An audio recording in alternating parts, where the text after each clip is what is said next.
You know Lowe's has them? Every Lowe's and every Home Depot has them. Gee. Next time you go to Lowe's, you Oh, I could go live. Can I go live?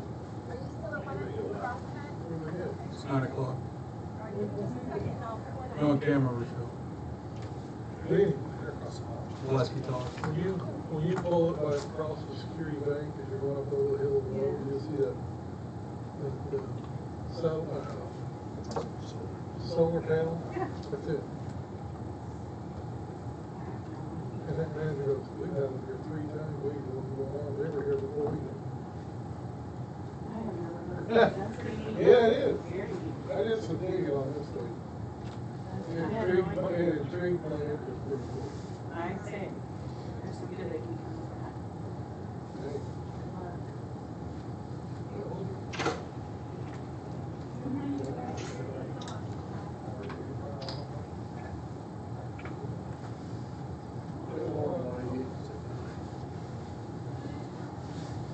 Morning. How are you doing? Morning, sir. How are you, sir? Morning, sir.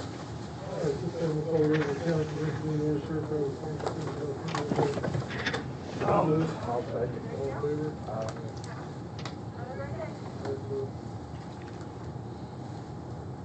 Two minutes.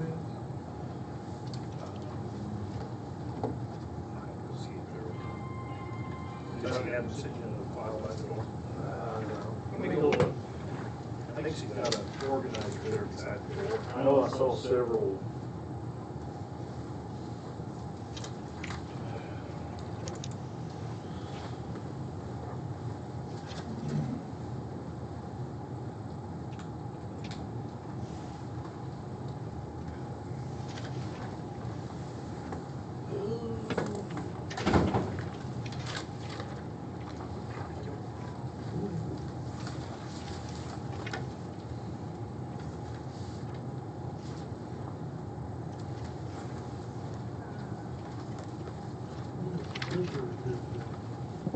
What's that? So we got visitors. Oh, yeah. Crazy visitors though, we're not here to complain.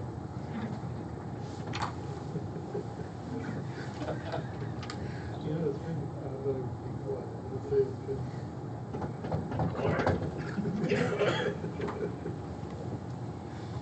As far as the road there, that's usually, anytime you get a storm road, everybody wants theirs done today, yes.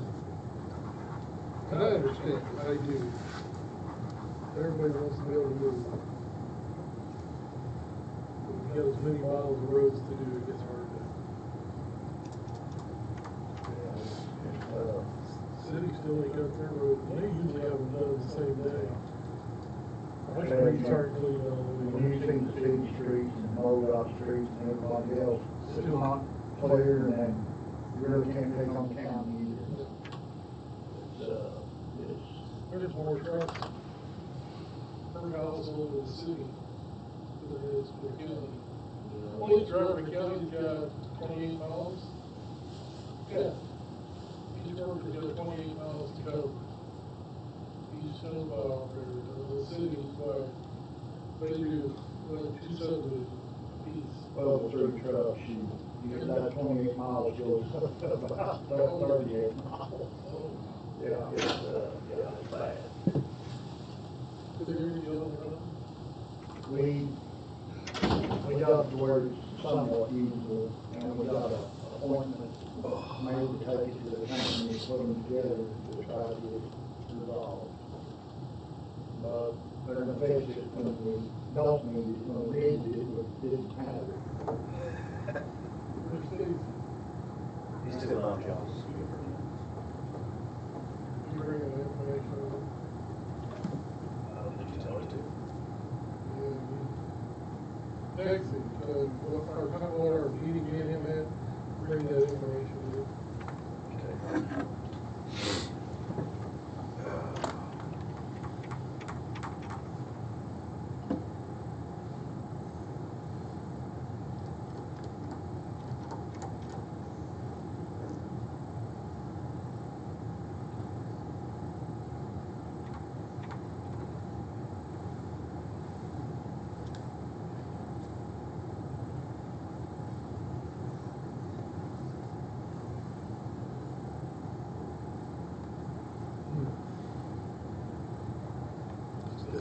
Warmed up.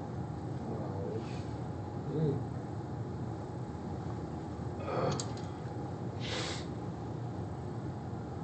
Listen to my radio, seeing who needed help with what. Ooh, mess. Ain't nothing you can do about it either. I mean, The visibility got so bad, the truckers had to slow down to a point where they couldn't find a hill. They wouldn't slow down, was the problem. Well, they wouldn't, some of them would slow down. No, closed after we got stopped.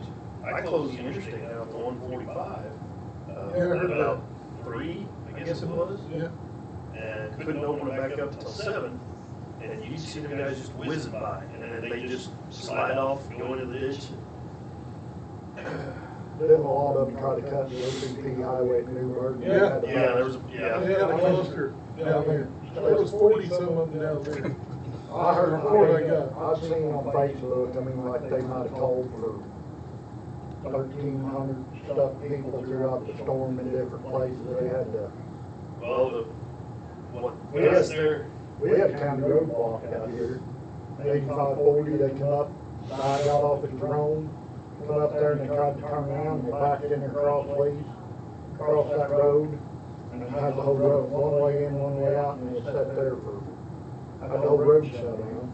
the 145, and I think the first accident was like at the 141, and then there was like 6, just boom, boom, boom. And then of course then once you get the truckers stopped, they can't get up the hill. I had one fall asleep while he was sitting there. I've done that. That would have been me. That would have been me. I said, if I'm sitting there, I'm also taking that. I used to work at Champaign, Illinois, come back every weekend. Right at Effingham, storm would hit. And I got caught overnight twice. I was right going north end, and also traffic stop. Look up, there's nobody in front of me, and there's a line, there's a, just creep forward, act like nobody can move. Yeah, it was, one truck driver was out there for 8.5 hours stuck in the middle of it. It's like, But you couldn't, somebody hooked up. You couldn't see once you got going down the interstate, you couldn't see, but no, I mean, maybe an 8-mile limit is that. it's bad. I was sitting in my house looking out the window, I couldn't see half the stuff I normally could see in my yard. That's what everybody needs to do. Yeah. I had my radio, I go, well, who's gonna call me?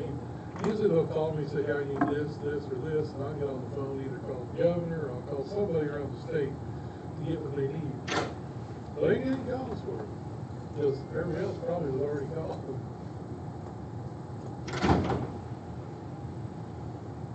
That's where we could use 400, but they won't allow them to come out and help. They brought, let's see, Troop I had the National Guard that was out of Raleigh. They were down checking accidents. So I heard them. We get the National Guard out, but you can't get the actual military Yeah. out.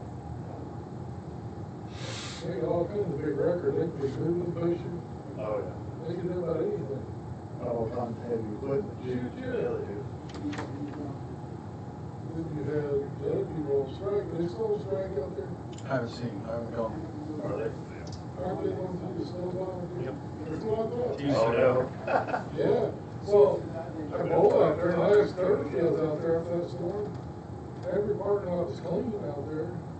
They showed how much salt they use. They use a lot of salt, but every parking lot was white. I mean, them things are clean. Parking lots. Sorry. Did you make any couple copies? We ain't got everybody. No.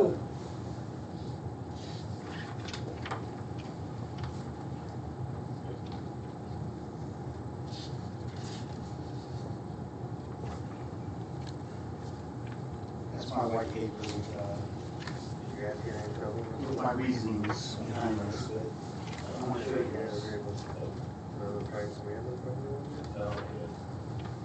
No, we're waiting on,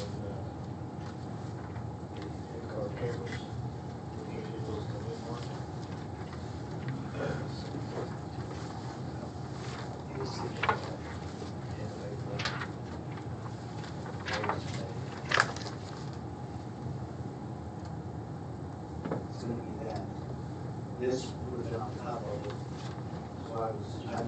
I must state, that was looking on top of, because they got 5 poles, which are 1250 piece, then the installations, all that's paid. So that would have been on top of the price. Is that for 8? That's for 7, or 6. I'm sorry, 7. One.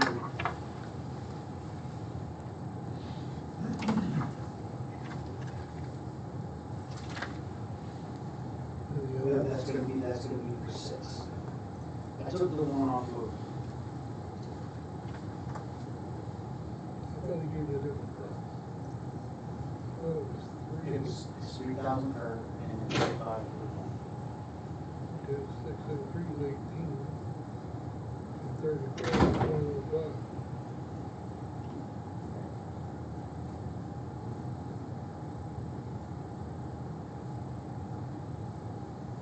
Well, 7 plus 1 is what it is, isn't it?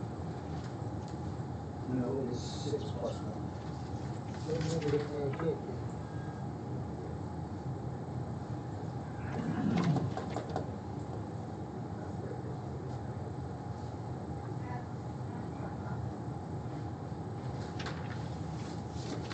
Because if it's 7 plus 1, that would make that number there. See, we can get, Oh, wait a minute, now it does match up. They give you 500 on this. That's 25. That would be 6 times 3 is 18 plus 7 would be 25. So you must give you 500 on this. yeah. Okay.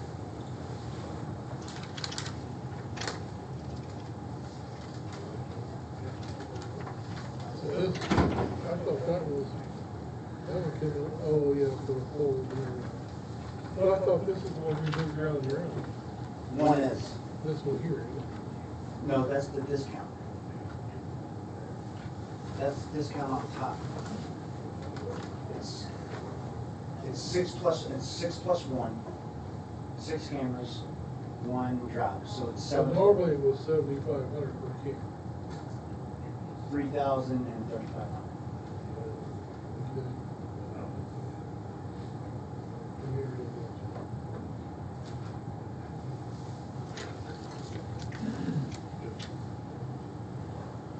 Kylie's looking. Oh, he enclosed yesterday. Oh, last couple of days. That's, I don't know why that did not copy on the back. That's the one. That's on about 6 years ago.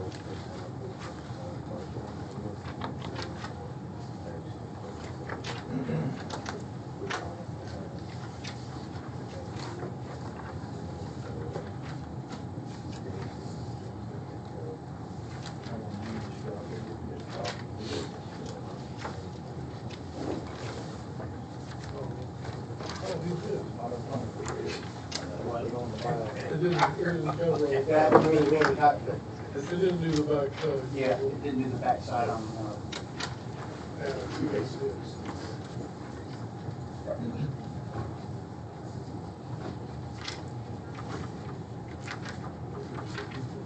Yeah, that's how company. Oh, yeah. Engineering company, bridge.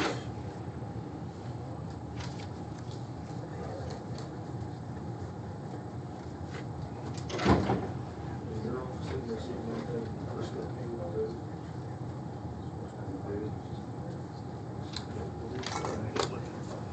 I'll tell you right now, with this weather now, you may be 4 days out. You may put this off a week. And the reason being is because of the mail. I think it'd be smart move to put it off a week. They said they sent it, but we haven't It seen ain't it. gonna hurt nothing to put it off a week. We'll tell you what. It's gonna be a week. Yeah.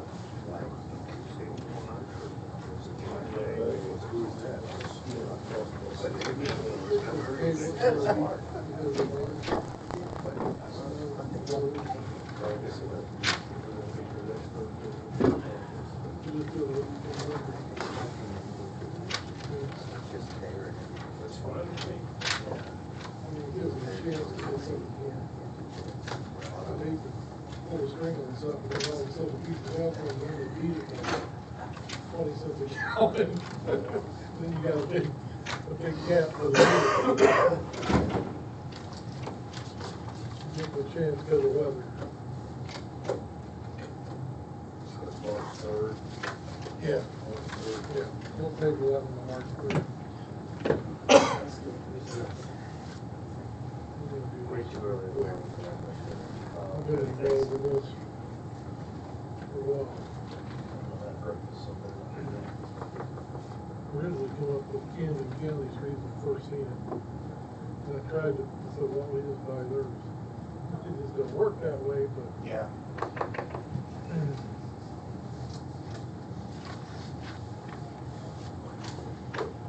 All right, what you guys got is flock safety.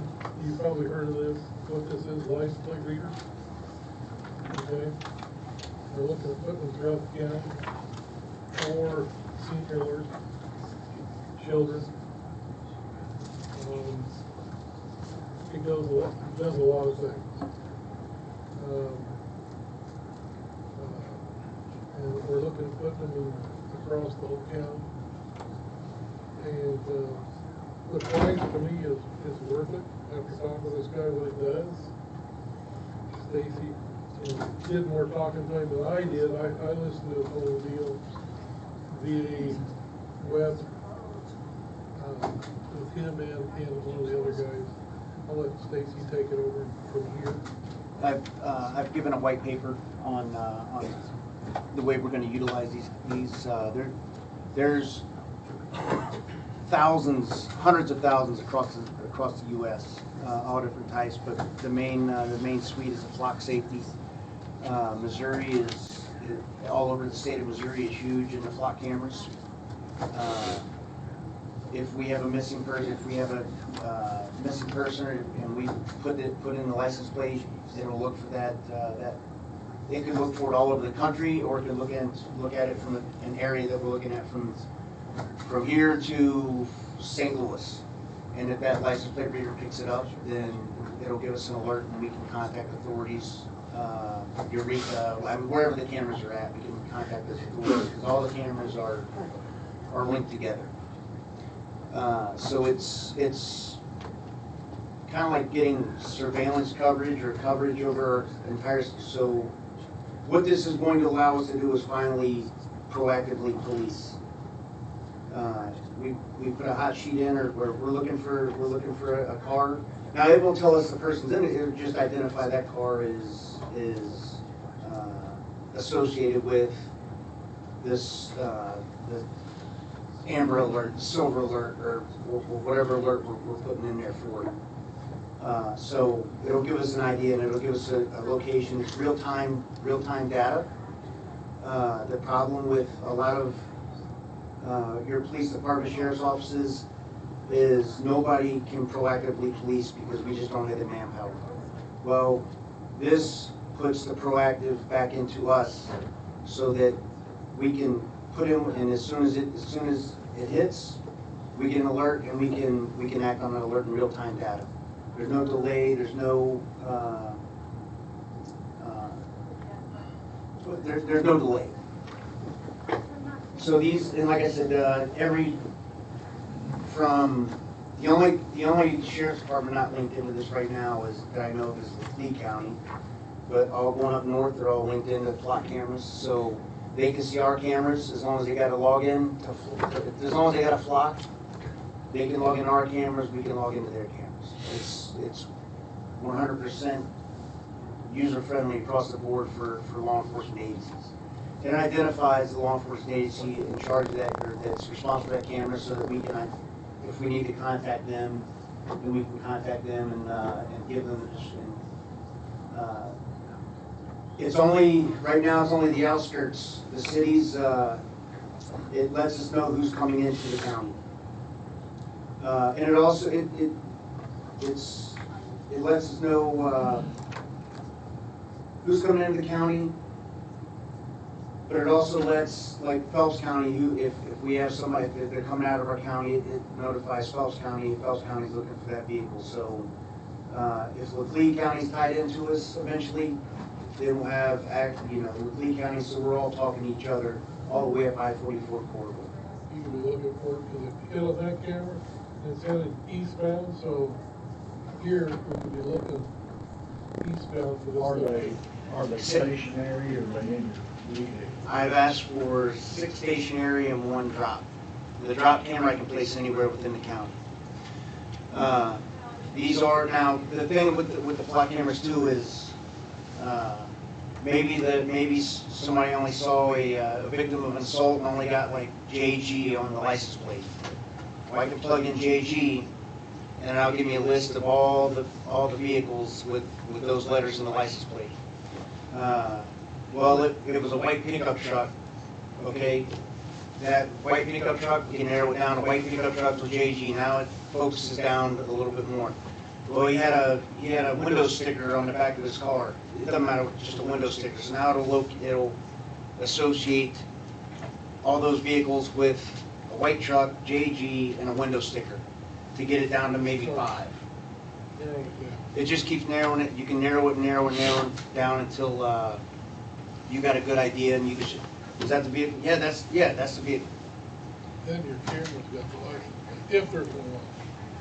So that there's no the spray stuff that they say that there's nothing that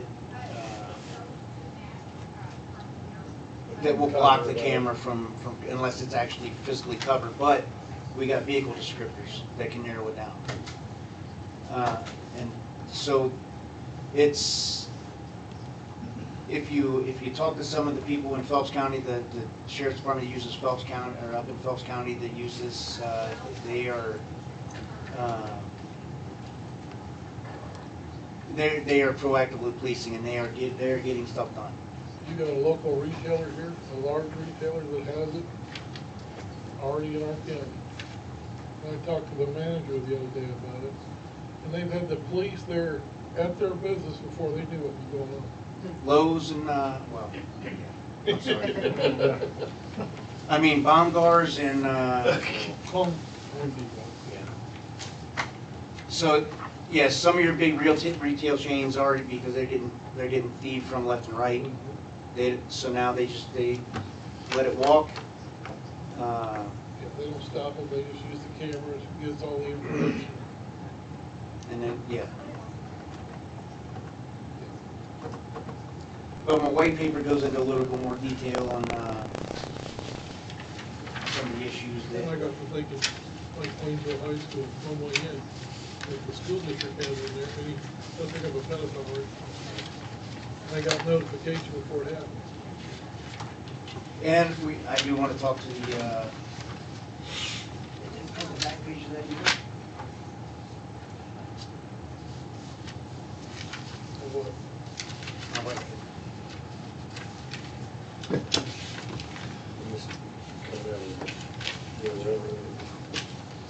So, if the cities were able to somehow come on board, that tightens up Pulaski County even more. I don't see them wanting to. I don't know what their budget is or anything like that. But the school district, I am going to talk to the school district about seeing if the school district would, because we have pedophiles coming on installations or school grounds that we don't know about. We could have people on the sex registry list that come on the school grounds that we don't know about.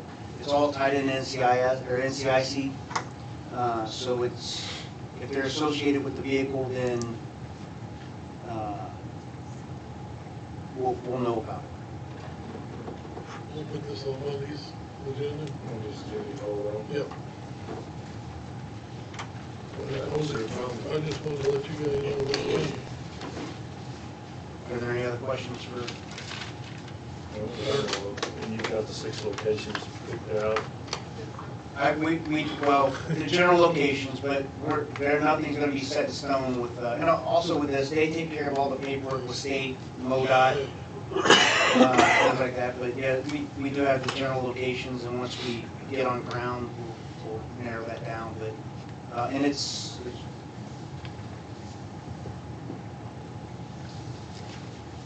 I'll get you the locations, because I packaged it. We got it fixed.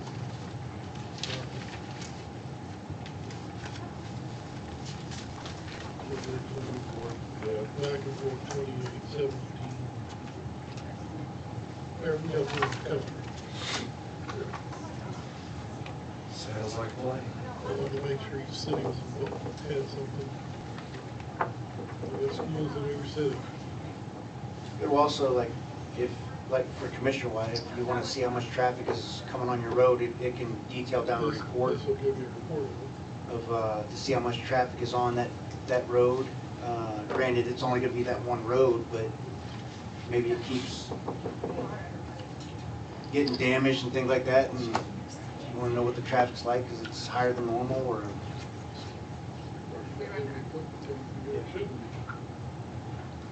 or you can go down and look at the roads for the conditions and see if it needs to be plowed. No. Snowstorm, we activated as normal, and we patrolled until we went to emergency status, but the biggest thing was I-44 had 1, 2, 3 wrecks with multiple tractor trailers that they were just hauling ball. I mean, they were driving their normal speed, and I mean, it was literally white out on 44 for a long time, just because of but other, I mean, we didn't have very many calls, but we opened up the sheriff's office for shelter as well. All right. Thank you. Yep. Come on up. Come on up, Pat on the company. Any of you that want to, or we'll pull up more chairs, or whatever we need to do. Well, good morning. I'm Shannon Howe. Yep. Nice Gene to meet Nicker, you. how you doing? We've already met them this morning, we talked to them for a little bit. Okay. Sounds good. So we're not sure where to go with the camera, but we're here today. We're here today to show some interest in your recent VRO project award. The engineering county bridges for counties and rural areas. That's really what we do. And so appreciate the opportunity to come tell you some things about our company, listen to what is important to you, and we'd like to know how you define a successful project on this one. So I'm Shannon. I'm the business owner. I've been doing county bridge work for almost 30 years. It's my wife, Chris. She's our bookkeeper. She's the one that also prepares a lot of the paperwork related to getting your money back through the program. So we believe in a full service approach. It's good for both you guys and for us. It lets us track paperwork, be sure it's correct to fit MoDOT requirements. So we do a lot of that. Beth Moose is here with us as well. We worked together about 25 years doing a lot of county bridge work.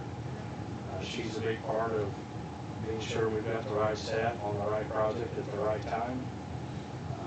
Paul Winkleman's here. He's joined us after his retirement from Callaway County as their highway administrator, and as part of our quality control team.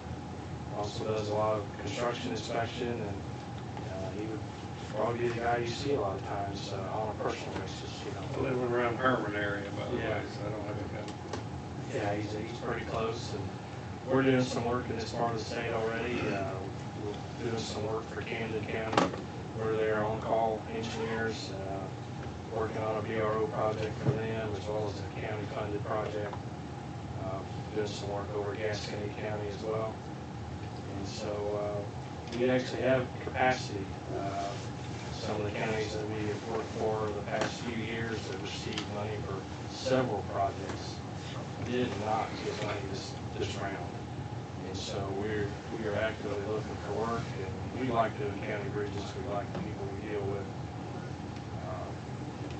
I talked a lot, but what's important for you on this project? What's going to be a good outcome the way you see it? Well, I talked to you, about the long bridge that went in over there. I won't mention it, but it seemed like it carried on 2 years way too long, and I mean, I don't know whose fault it was, I wasn't sitting in this chair back then, but, yeah, I know they came back to the county for, it was like a $15,000 to $20,000 change order, because they had to go a little deeper in the footings or whatever, you know, and so, I mean, I know some of those things can't be avoided, but Sure. do you know what your percentage is of having to do change orders or having to come back and ask for more money, or? It's pretty low for the most part, but things like that I can understand how those things happen. So what's fairly common in our business is for a geotechnical engineer to bring out a drill rig, which will drill a hole that big, and they're kind of expensive to have done. You can spend $10,000 on 2 soil borings. And so we'll usually have one drilled on each end of the project, maybe opposing corners. And so if you remember, they drill a hole that big, and so they're about $5,000 a hole. So one can, lower the risk and drill multiple more holes to try and avoid that risk, or you can accept the fact that, you know, you do live in an area where there's rock, and the rock's at different elevations, and I know as engineers we do, as far as I can tell, the ones in our business do their best to avoid those things, but sometimes they just come up. But we look at those things. We probably err on the side of being a little more conservative on the foundations. We may put them a little deeper to try to avoid having those, but also balance it out so that it's not over-designed. But there are times those things do come up. But so I could see how that could happen. As far as one of the things that we do that a lot of counties like that I probably don't talk about enough is we provide monthly updates on your project. Like, we've identified key milestones. We've got a form that gets sent out every month. And so you guys have, at the very least, monthly updates from us in writing as far as what's going on. That limits your surprises, right? Helps you stay in the loop on what's going on. If the public calls you and asks you how's it going, you can say, well, we've had a lot of counties pull out their form and share it with the press or share it with the public that comes in and talks about it. And we've had pretty good response from that. So it's important for us to help you have a good experience, to keep you informed, and we look out for your best interest. And, you know, and we talked about this morning, keeping the local landowners informed too, especially, you know, if they're not going to be able to cross that anymore, they're going to be going different directions. They're kind of want to know, how long am I going to do this? And, sure, you know, all that kind of stuff. So that's important as well. It is important. And it's important on a broader scale because, you know, we found that those landowners talk to their neighbors, talk to the people down at the diner, coffee shop, wherever, and, you know, it comes up, well, how's that project going? What's it been like for you? And, you know, if they could say, hey, the engineer came out and talked to us, it's going to be closed for 3 months, we're going to have to drive around during high rain events, but they're going to put a crossing in for us we can use most of the time. Well, that's good for you, that's good for us, that's good for the contractor, that's good for the landowners. And so we understand that's important. And we're all from rural areas, really not much different than probably where you guys live. We all have our different cultures in our areas, but a lot of the basic things are important. We got to get to town, we got to pick up our kids, we got to go to the doctor, right? We got to pick up feed, we got to deliver bales, whatever we got to do. So that's part of what we do. No, we like the full service approach, and the people that are here today are the ones you're probably going to see emails from. Chris would email you the progress invoice that MoDOT uses to get your money. She handles that. That does a lot of our permitting. She mails stuff out to the landowners. There's things we need signed. You know, if we can't do it by email, Paul's probably going to bring it down to you. And Paul would probably be active in talking to your landowners as well. And he's good at that. He understands. He's been dealing with the public for a long time. So we did bring down some information to share, something you can kind of take and read. we left out a lot of the work stuff. We got lots of pictures and things like that in here. This has got lots of information about bridges we've designed and who we work for.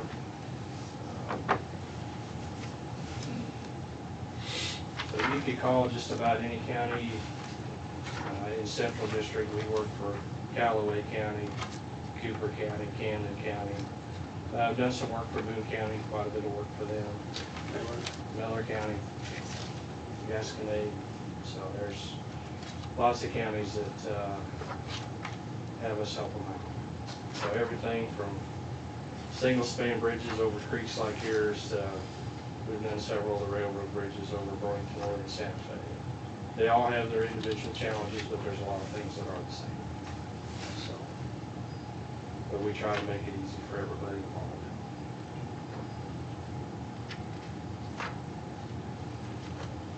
Is there anything you'd like to talk about? I don't think so. Beth, do you have anything to share? Assume you're on first name, pretty well contact with Joni. Oh, yes. Yep. Yep. Joni and I we get along very well. Yeah, we get along very well. And we find it's important to get along with one another. Yeah. Like to work Looks very like closely with Northern, them. looks like you did a lot of work up Northern Missouri, there and Putnam, Macon. Yeah, we've done a lot of, I got a lot of work up training there. up there. Yeah. Sure. Yeah. Well, here's another one. So the next, if you haven't done a bridge project for a while, the next process is MoDOT will send you a programming agreement, kind of the agreement that talks about the money, how that's going to flow through, and then you've got two options for picking an engineer. You can either go off the on-call list, which has got a fee limit of $200,000. This one will fit into that real easily. Or you can go through the request for qualification process, and that requires preparing a document that gets posted, things like that. MoDOT kind of wants the engineers to be hands-off with that selection process. And they don't want us preparing the request for qualifications. We can prepare a lot of stuff after that. We can prepare almost every other document you need after we're hired. But MoDOT pretty well tells us to stay hands-off. But Joni, you're very fortunate to have Joni to show up with you. Yeah, well, she's good. So, MoDOT wants the people that design the bridge hands-off? Well, in this first starting process. Oh, okay. yeah, they're concerned about almost, I think, kind of the box in the henhouse situation, so to speak. There's a whole lot of paperwork they expect counties to do up front, so they don't want any engineer to get too close to that process. So we're very cautious with that. We don't want to get disqualified because we were too helpful. Good. Right. So, but Joni understands that, and will help you through that process. Well, we appreciate you guys making the long drive down this morning. Well, and it's what we do. I mean, the county bridges are where they are, so that's where we have to go. But, have you got a schedule, or anything? Any kind of schedule in mind for making the decision on this? Oh, I would probably by March 3rd, probably that Monday. Of course, we'll be gone Thursday. Sure. For the conference next week. Yeah. But, Have you got any dinner plans for Thursday night? yeah. We got like 3 off. Yeah. Okay. Well, we're putting on a feed as well. If you're welcome to join us, just let us know. Put you on the list. So, We appreciate it. what questions do you have today? Not any really, I mean, just, only concerns I had, making things go smooth and, keeping updated and Sure. stuff like that, some companies, and it's not just bridge people, it's Yeah. everybody just, Sure. they can sell you something, but then after they do, they don't talk to you, type of deal. Yeah. That's not us. If anything, I probably like to talk too much some days. Yeah. I feel like I've talked a lot today. We've got a really great group of people in our company. Our core values are we act in your best interest, help you have a good project experience, treat the team well. That's everybody on the team treat each other well. That's the company treating all all the people that work there well. We have another one, work smart, make money, right?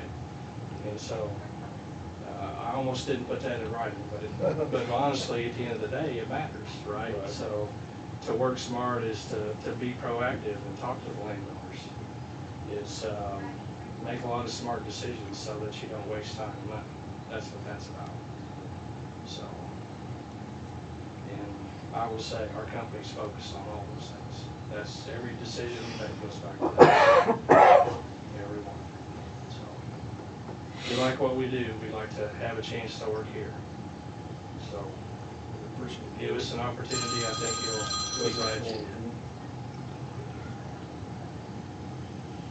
Does your MODOC paperwork, does it go through the clerk, or do you have somebody else? Oh, we've got an office staff, Okay, she's not here today, she's got some sick kids, gotcha. but it usually goes through Kylie. Sure. Well, very good. We'll make that part of it easy as well. Yeah. All right. All right. Thank you. Appreciate you guys. Appreciate your Nice to time. meet you guys. Thank you. Thanks for bringing the whole crew down. Nice to meet you. Thanks for coming. Nice to meet you too. And you have a good day. We'll probably see you guys down at the conference regardless, so you want to have a table set up? So we're there. We're one of the breakfast sponsors on Okay. Thursday, and so we'll be there for the majority of the Just setting up a bridge. Yeah, right. Good idea. All right, thank you for your time. Stay warm. Yeah, it's gonna be hard to do today. You guys, Nick? Me? No? There's the guy that's got the important stuff right up there. You're more than welcome to have some, sir. And it ain't got a yellow sticker on your look. Seriously. I'm There you go, the bathroom. I have an engineering degree, and the first project they give you is build a bridge out of something. Like back when I was there, with popsicle sticks or something. That's like the first introduction to engineering, work together, build a bridge. I wouldn't try to build a bridge, is all I'm saying.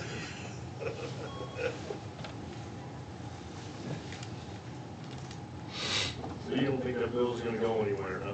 Hey,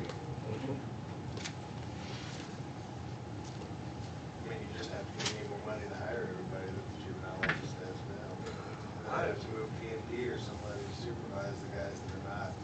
I don't, there must be a judge mad somewhere. 'Cause there's a bill right now that's been introduced to take the juvenile office from being underneath the court to being underneath the prosecutor's office.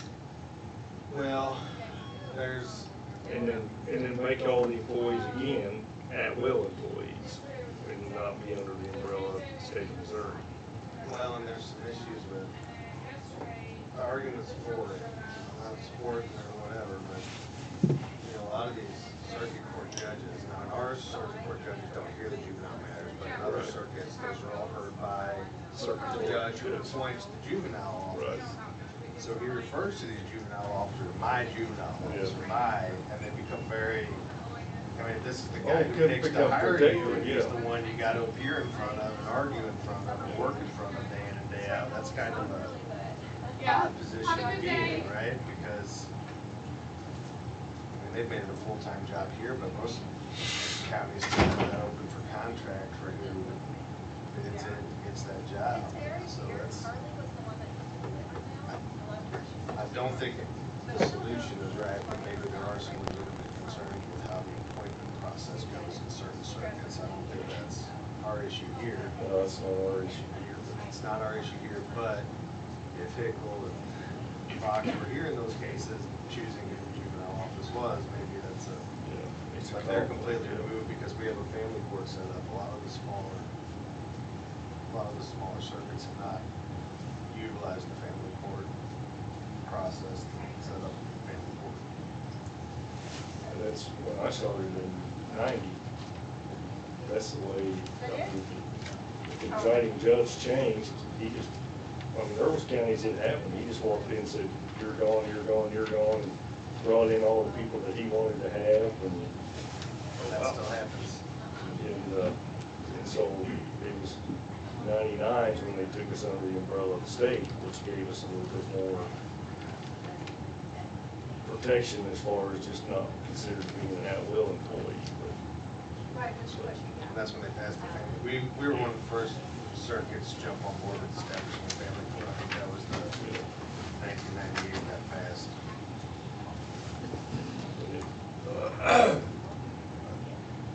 Andy, maybe you can educate us on this. Do I understand correctly that it's a circuit-by-circuit decision on whether or not you have, whether you're state employees or whether you're handled? Not anymore. Okay, okay. There's, I think there's, it's just, I think it's St. Louis City, and there's still two cities, but all the rest of the, are all under the The city, not a county. 44 It's the city, circuits. not within a county. Yeah. Fair enough. And in the family court here, since we're not using our local judges for that, who is our family court judge? Well, no, what Jeff's saying is the appointing authorities, the presiding judges do not hear juvenile Okay, cases. I hear it, I understand. And so they're not, it kind of takes that, I don't know if it's a conflict of interest, that ain't the right term, but I mean, it's just. It just takes that out of it, where it's all. So our associate circuit judges still are the judges for family court? Correct. Okay, thank you, sir. Obviously, you're the expert on this, and we have a presiding commissioner who's had firsthand experience with another county's problems. You know what, there's always problems in everything. I mean, Gene, you're a lot less fun with the camera running. I know what you'd say without that camera. uh-huh. Pretty words. Yeah, I haven't told a prosecutor through that process, but he was an attorney to get advice. He kept telling me, calm down. Calm down. It's not a fun process, too. It's not a fun process at all.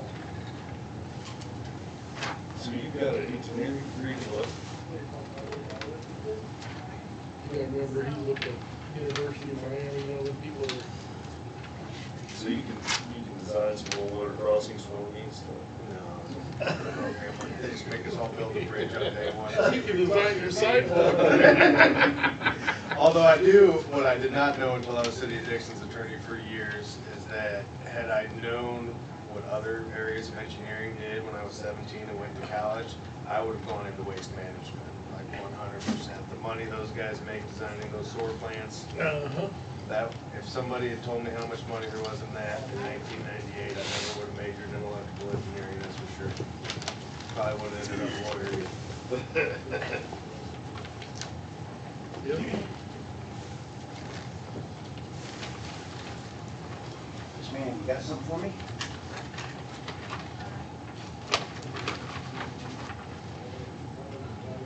I heard in the middle of your little snowstorm, you get called your favorite motel. See, I didn't get any calls for 24 hours. I assumed that the snow just stopped all crap, or at least stopped the recording of all crap. Most people couldn't get out, Jeff. The best part is they couldn't get out. They're just committing crimes at home and don't Yeah. report them. That's what they were. That's the calls they were getting. And that's exactly what was on the scanner. Exactly, wasn't it? Did you listen to the scanner? Yes. It seemed like it was domestic after domestic in the middle of that storm. Did you hear that one over in Phelps County that apparently somebody stole a car during the middle of the snowstorm that was stranded? No, I didn't hear that one. I probably turned it off because I was tired of hearing about the 140, the 145. The state trooper made the comment that that must be a really good deal. Sure enough, that wreck was in between each trooper. Thank you.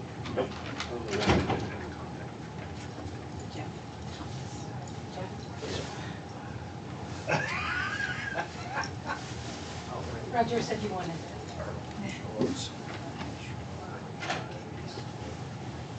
Yeah, it was kind of different listening to that. The calls. Only calls it seemed like you guys was getting was domestics in the middle of it, where people couldn't get out. They got like 3 of them, I think, down there. They were right there in the road. Yeah. Yeah. I was listening because you went to the one up here. I was. You was right by it evidently coming back this I was at way. 153, so Yeah. I drove the wrong way up the ramp to get Yeah. to, Yeah. The steam establishment. yeah, Yeah, that's, you know, a 5-star. Yeah. I got other words for it, but I won't say it. Yeah, and then right as I was done with that one, there was another one. Yep.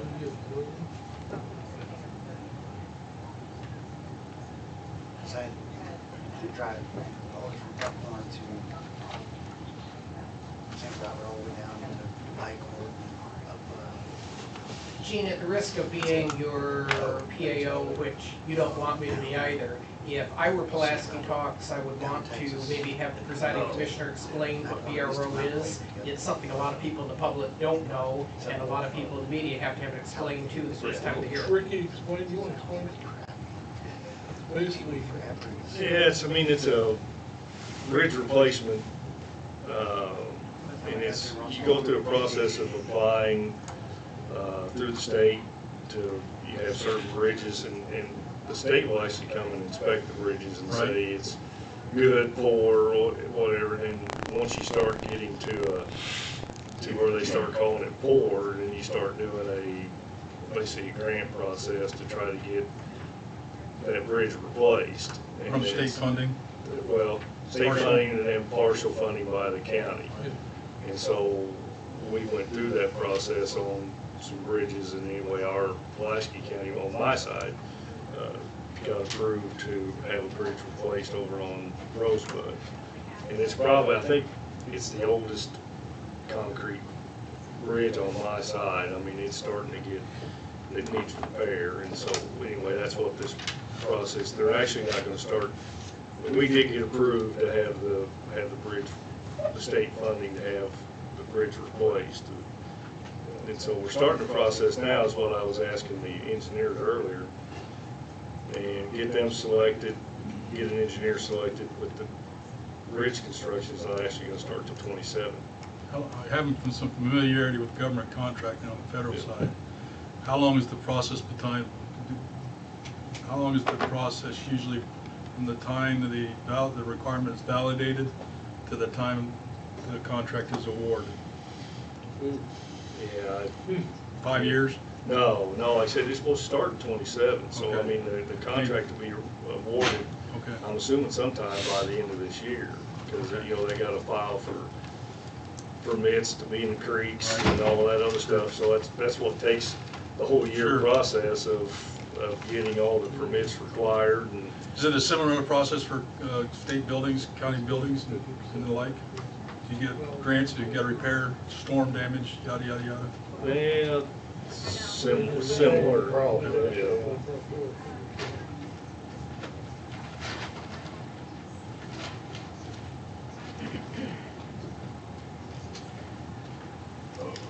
Now, each county has a certain amount of money available under BRO based upon your amount of roads in the county. Do I remember that correctly? Your BRO number is based upon the amount of roads you have in the county, correct? Yeah, it does come off of your It's your formula. Yeah, your roads and your population and the whole. Yeah, it's a formula there that they use. The reason I'm saying that is part of the question he was asking, having to do a contract validation. The amount of money the county has available is largely set for you, and you can decide how you want to spend it, and you've made a determination that certain bridges are bad enough that you want to apply it for these particular purposes. A lot of that money usually will only cover parts of the engineering, and that's about it. Until you get a grant, then you're. And that's one of the differences over the last 20 years, is costs have gone up and up and up. When I first came here 20 years ago, the BRO number would typically be enough to cover your projects. Now it's only part of it, and it provides your local match for grants in some cases. And that money has dropped dramatically in the last 14 years. Counties used to have a lot of it excess, and you could buy it from them, from another county, at you know, they may have $20,000 of VRO money, you can cut by 5,000, get all 20. But it's not like that anymore. Is there like an inventory of, I'm sorry, Barry. Oh, no, just right State now. inventory on what each county gets. No, I mean, do you have an inventory of all the bridges in the county and the state of repair they're in, and an estimated repair date when they'll have to be, a life cycle of assets for within your county and the western and eastern district? So you're forecasting the estimated costs when we're going to need to repair these bridges, et cetera, et cetera. If we got a list of all bridges and we know what state of, how they're rated. Right. Yeah. But, I mean, just to say, you know, yeah, this year we're gonna replace this bridge, or yeah, this year we're gonna, I mean, there's no way to forecast that because. Too many variables. Yeah, and I don't wanna tell you what the cost, I mean, this, they got this bridge estimated at $800,000. I mean, as far as just Pulaski It's not County, big. and it's not very big, Yeah. but as far as Pulaski County, I mean, we couldn't afford to go Sure. out and do that unless we get the state funding. And so, until we know we're actually gonna get state funding, you know, as far as, you know, we can do some maintenance on the bridges, you know, cause a lot of times when the inspector, we'll ask the inspector, well, what can we do to help get some more life out of this bridge, you know, and then we can do that kind of stuff. I mean, we don't have the funding to take on an $800,000 bridge project without getting state funding for it. Inspector from the state? Yeah. Okay, I didn't know if we had our own inspector. No, we don't, you know, they send an inspector in the state about this time every year, February, March. Yeah, they send the guy out and So at that time though, you're saying every bridge gets inspected every year? Every MoDOT bridge, Okay. yes. Do we have county bridges? Yes. Well, they're more box culverts. Okay. I mean, I wouldn't call them a bridge. We only got a few bridges. if it's a span over a waterway, a Right. pretty good size, it's deemed a bridge, yeah. So, My bean counter head goes ticking. You see, you have a list, an inventory of assets. You try to plan as much as you can in Right. ahead. 20 or 40 feet, I can't remember. And then on the big old dollar pit in the sky south of us has an asset of inventories on the installation, and how many buildings they have, and they know exactly how much it's gonna cost, estimate, without acts of God hitting it. Yeah. let's see, Kevin's got a one-ton he wants to buy, and we put that on the agenda for Monday. Yeah. He's got the paperwork on it. You need it now or Monday? This Monday. It's on the state bid. Yeah, Storm wreck. Yep. I've done some checking on some other ones, and that's the cheapest one so far. As long as it's on the state bid, you don't have to go any further. Yeah.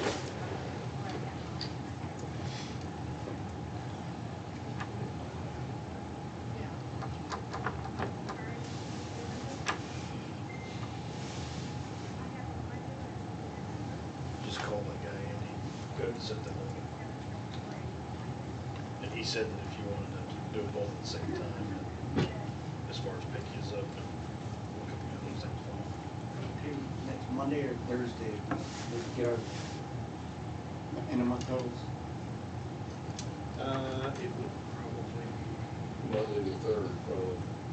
Mhm. Monday, March 3rd. Third. Okay. Yeah. There won't be a commission meeting next Thursday. That's right, we're going to the commission conference. Yeah. You don't have to meet, Huh? you don't have to meet Mr. Cleveland County. Camden. Camden County, Camden. But, you know, I'd like to see No. I'm not talking to him in front of you. You don't have to jump and run. I Well, there's said nothing before going you on right leave. now. Oh. They dropped the ball, didn't tell you. That sounded ominous. Well, Yeah, it is about to be off the cuff.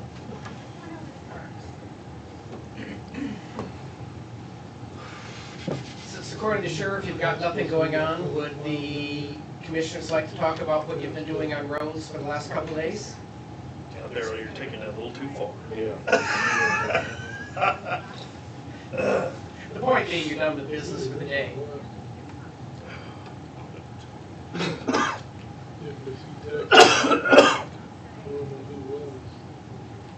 Did they get it plowed down? I don't know. I drove by this morning, it'd been plowed. I did, okay.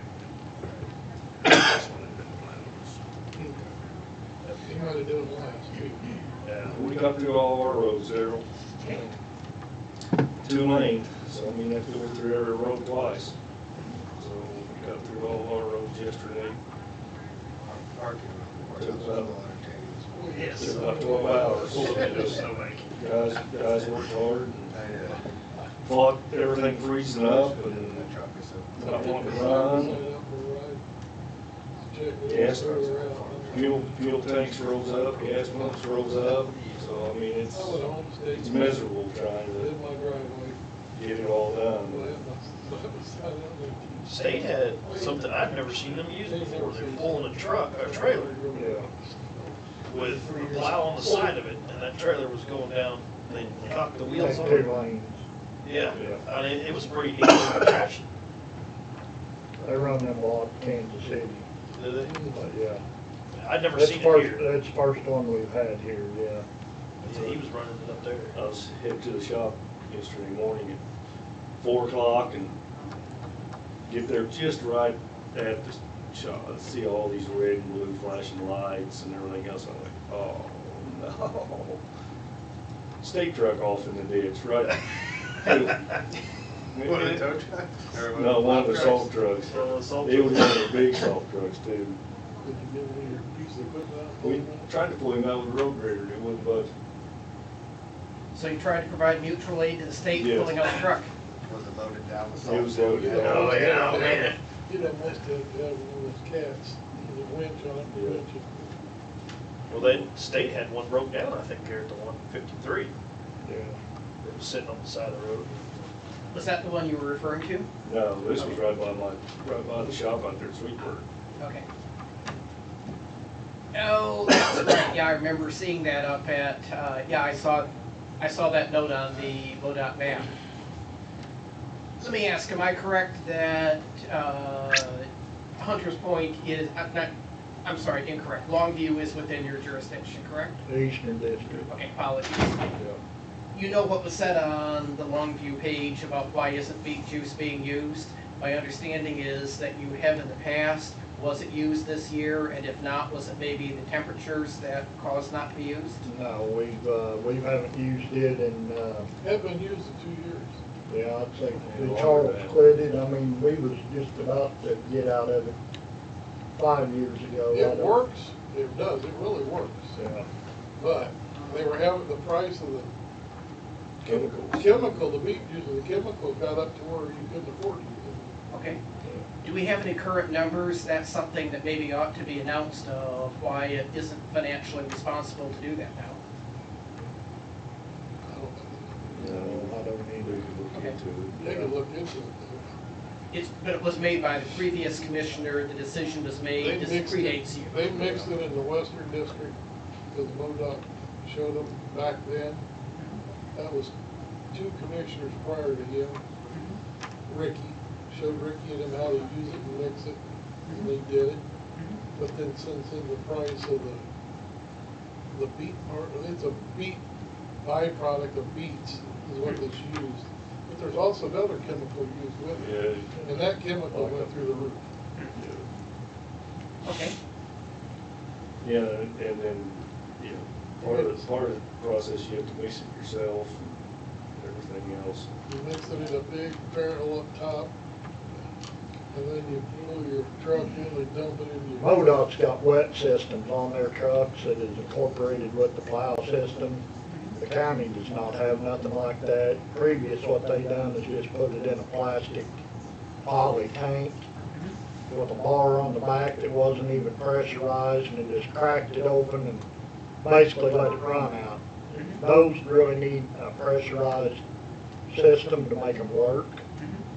Yeah, they use that one fire And it, truck. having the tank set up on your lot and have, it's a big deal to get set up to use it right. And with beet juice, it's just like salt and anything else. If you get snow first, that's great, it works. But if you get water, rain before that, it washes off. So salt is almost, that's what we use to pre-treat with. And if you get something under the snow, I mean, it helps get it off. Does every road get it? No, we try to treat Longview Hill, Texas Road hills. We've got several big hills that we've got to get off. The flat ground after the snow's over, we just usually go back, and every time the temperature raises a little bit, we just try to knock off the loose stuff on the top and retreat it again. But after it thaws, then if there's pea gravel on top, once it thaws, it settles a layer. So you gotta just keep cutting away at it, and temperatures like this, it's not gonna come off till it's in the 20s, around 25 degrees. What I've Before you can noticed, ever make salt like water. in the city guys have got 2 subdivisions to do themselves. So they're doing this subdivision, then going to that one, and coming back, and letting that salt water below, scraping it again, putting more down. They just keep going in a loop. Where they've got so many miles of road, it's a little bit longer before they get back. Got 70 miles of asphalt and 230 some miles of county road. And everybody wants to know why you're not there first. We got 500 houses over here in an area, and we've got a rural area that's got 3 or 4 houses. But if we get an emergency call that they need somebody in out in the county, we will drop what we're doing and go there. But we've got to take care of the numbers before we move to the rural areas. They're cleaning our rural roads today, finishing up what we didn't get. And you know what, a lot of people, and you know what, I might get shot for this, but people say, they'll call and say, why haven't you been to my road? And I say, well, what road is? We've got new guys, and a lot of these guys, there's so much scattered that you ask them where the road's at. Some of them haven't heard of it. And I have not yet, since I took office, to be able to sit down with these guys and give them a list of their roads that I want them to stay on and take care of it, just that area. Sometimes I'll get a truck in an area, well, here come another one pulling in, and I've had to stop them mid-storm and tell them, look, this is where I want you to stay over here, and I'm down. I've only had 3 trucks throughout this whole storm, and it ain't enough to go around. And people, I mean, if they've got a problem, I mean, by all means, call me, but I've got yelled at for that too. It's not our blankety blank job, they've told me. Do your job and get out here and clean the roads. Well, if you got somebody breaking in your house, do you expect the sheriff to know that they're robbing you?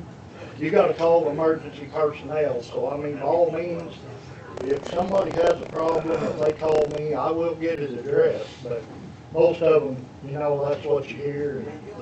It's hard enough to get out here and do this. I mean, just try to be decent. I'll do my best, and I'll get you taken care of. That's what we've been dealing with.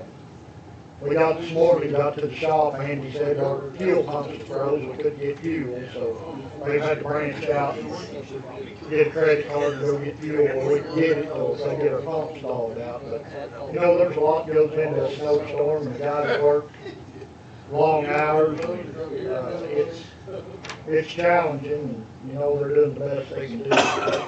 Fair enough. Let me ask both of the 2 commissioners the same question I ask each year after the snow events. Each commissioner has their different views of priority hills. You have mentioned Longview in Texas. Are there any other priority hills or priority areas that you deal with? And same question for Western District. Oh, we've got guys assigned to each particular area. You know, I mean, the guy, especially yesterday when we get the graders out. You know, I mean, we got 4 grader routes, so we had a grader, a truck on each route, and then we usually always had 1 truck assigned 100 point. We try to hit our asphalt first, and then they call it Vinegar Hill, but it's on Rochester. And then 770 Hill off Highway 7 Raceway that goes through between 7 and W. We try to hit all that asphalt first, treat it, and then we start on the county road. But there's, I don't know that anything, you know, I don't know if you call any of the hills a priority because we've got 50 of them. You just try to get them all, to them all when you can. You know, you can't run each one first, you know, so you just get to them when you can. And then we've got areas that we'll go back to again. Kind of like what my days get on me stuff, but whatever day it was really snowing, you know, we were still out there. We were just trying to stay ahead of things a little bit, you know, and keep some of the asphalt pushed, keep the hills pushed. So whenever we finally quit, we'd have a little easier job yesterday. And so, but to say, you know, like I said, it's pretty much the same guys that have been, you know, pushing those same areas for years. And so, you know, they know what areas need to be hit first, and, you know, then they know where to go next and all that kind of stuff, you know. So, and then we start, toward the end of the day, we start calling each other, you know, and say, hey, you got through your route, what do you need help with? You know, well, I've got one road left, you know, or whatever. And, you know, like me yesterday, we called the Crowsfoot out where the sheriff lives. You know, I called the grader guy, and he hadn't got there yet, so I went ahead and plowed through there, you know, to get those roads done. But, and then Brandon was mostly doing Hunter's Point, and they were up in this area, you know, they kind of got that all under control, and so then they started helping out in other areas. And so that's a big part of that's just communication, you know, and just trying to make sure they all the roads get through, and kind of got it down to pretty good system now. Well, I heard the statement that the Eastern District currently has 3 plow trucks. Did I hear you correctly that you had 4 routes you're working, which means 4 trucks? No, we had 6 trucks. 6 trucks, okay. And with having 3 trucks, it's because you've got trucks down. It's not that you would only want 3, it's that you... Well, we've only got 4 at the moment, but one of them is down. Okay. Yeah, I'm in the process right now of trying to get a truck, and then later on, within my 4-year term, I'm gonna add another one or 2, because we need it. The statement was made that you had a pump frozen. Did either of you have any other equipment failures? None of you had anything like the state with a truck that went off the road, did you? We had, I think, 1 or 2 trucks get stuck that we just used our own equipment and got out. But no damage, no injuries? Well, we had a plow break yesterday and had to stop in the middle of the storm to build a bracket and fix it back. I said the batteries go out in the grader. I changed them myself yesterday and got on the grader and run it till after dark last night pushing some county roads out here in St. Robert. Other than that, I don't think we had any major problem. Anything else either of you'd like to say about the response to the snowfall? Well, it's the best one we've had in a while. Best response or best snow? Or? But the best snow we've had in a while, and cold weather. And by that you mean the largest amount? Largest amount of snow and coldest ever. Problem's gonna come Monday, Tuesday. Everything falls out and the snow melts. Your road's gonna be like a sponge. Yeah, it's gonna be. It's gonna be. Well, the last storm we had some people complaining on the county road that it wasn't being treated. We had a truck go up there. They treated it, and I absolutely do not like to use salt on a gravel road. It'll cause that road to, well, I don't know the exact number, but the tickets, I'm gonna say we spent $7,000 to fix a half a mile of stretch of road that had ruts in it. UPS truck got stuck on flat ground because using salt on a county road. Too much salt. Too much salt, it'll just burn it up and cause it to, it'll bring all the clay up and it'll just cause the road to turn to, just look like a mud pit. You can use a little bit of salt, but too much salt. Very, very little, more pea gravel for traction than anything, but, you don't want it mixed very hot, cause it'll cause the road to fall apart. And, if you go around now where the asphalt's showing through the snow and it looks real white, they burned it off with some pretty hot salt and chemicals, but it's hard on it's hard on your roads. It really is, but you gotta have it to get rid of it. But if you don't mix salt in with your pea gravel, then the pea gravel freezes in your, You've gotta have a little bit, but the salt don't keeps, want much. the salt keeps your pea gravel freezing inside the bed of the trucks. And even in this cold weather, we still had salt and pea gravel freezing up. You have to come back to the shop and beat on it and thaw it out and get back out there. You know, it's a challenge keeping everything running in that cold weather as it is. You know, and like I said, Then you'll have a chance to bind up and bust a chain in your spreader, then it'll fall down and clog up the auger. I mean, cold weather's hard on, it's hard on equipment. Anything else Senator would like to say about the weather response?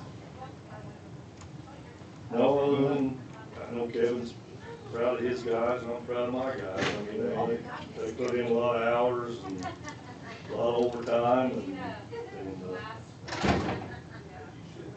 How many people in a truck at a time?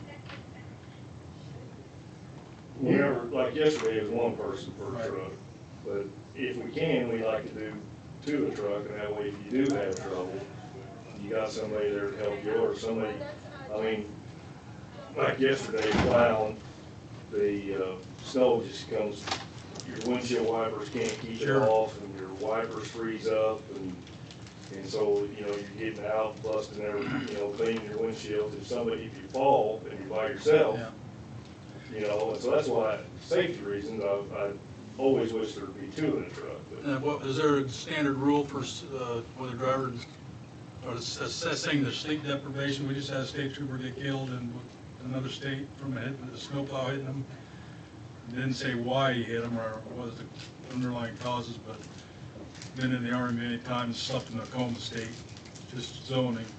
How do you prevent the drivers from having too little sleep, getting just enough rest? Well, that's where, I mean, you just, 12 hours. 12 hours is about it, you know, I mean, you just can't, I mean, that's kind of why, you know, we went home and let the snow, and had to get over with it, you know, there's no, you know, you work so much and then, let the snow come and then you clear it after it's done, you know, but yeah, you can't. A lot of times if somebody catches two people in one of our plow trucks, one of those guys is either OJT, on-job training, learning the ropes, learning the route, or it's a grader operator riding with the plow operator, because if it's snowing and it's coming down, it's too much expense to send a grader out there while it's snowing to keep pushing it off. When the snow stops, then the graders are out on the rural routes cleaning those. And that's usually if you catch two people in one of our plow trucks, that's what's going on. Okay. I mean, I could see nothing wrong with it. It'll keep each other awake. Yeah, it's, or let one drive for a little bit and let it switch off. But yeah, it's, and that's what they usually do. But, you ever take anybody on a ride with them to see what's going on with the video camera? Yeah. Have you done that? I don't know if we'd be able to do that or not with liability insurance. Well, I worked 3.5 years at MoDOT. The deal with MoDOT is they've got a whole relief crew of guys that plow snow. They got part-timers that come in. Yeah, they got people that come in and they work 12-hour shifts, 7 to 7, and they just keep rotating. And they've got unlimited resources, unlimited trucks. If they got a truck that goes down here at St. Robert, they can go to Iberia and drag a truck from there over to here, and they're never without a piece of equipment. And that's a big deal when people try to go to comparing the county with the state. As a resource. I'd be interested in a ride-along if we could make it happen. Like, you know, sell the good news, what you guys are doing. You know, a little camera. It's like this big. It really is. Height, 4K and up. Make him famous. Yeah.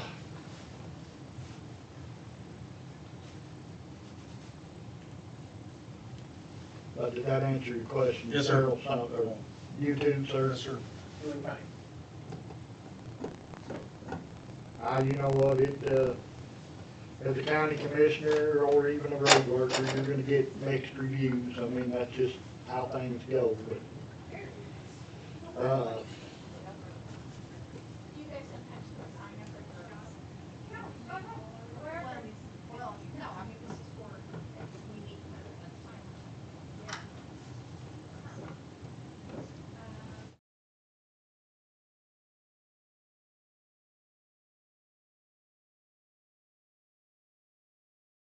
MoDOT, and how many years were you in the county, and how many years as the Eastern District Supervisor? You got a lot of experience I before was you. 11 and a half years at the county. Did you say 12 and a half at the county? 11 and a half. Okay, thank you. Yeah, and 4 years of that, I was supervisor, and worked 3.5 years at MoDOT. And then I just came into this position. Fair enough.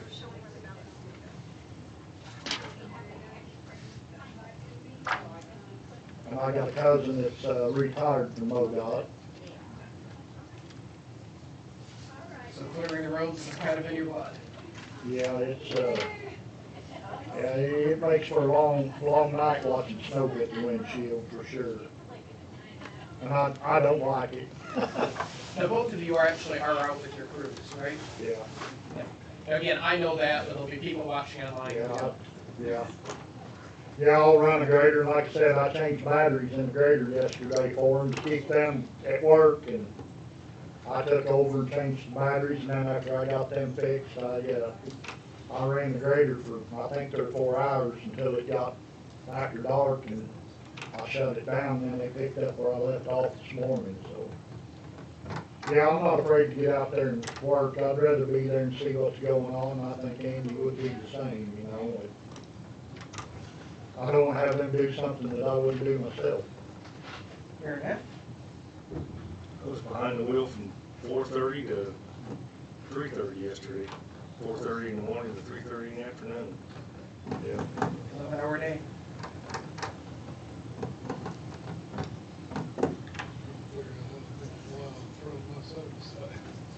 Almost took a folding table and put it on the front of it and used my winch.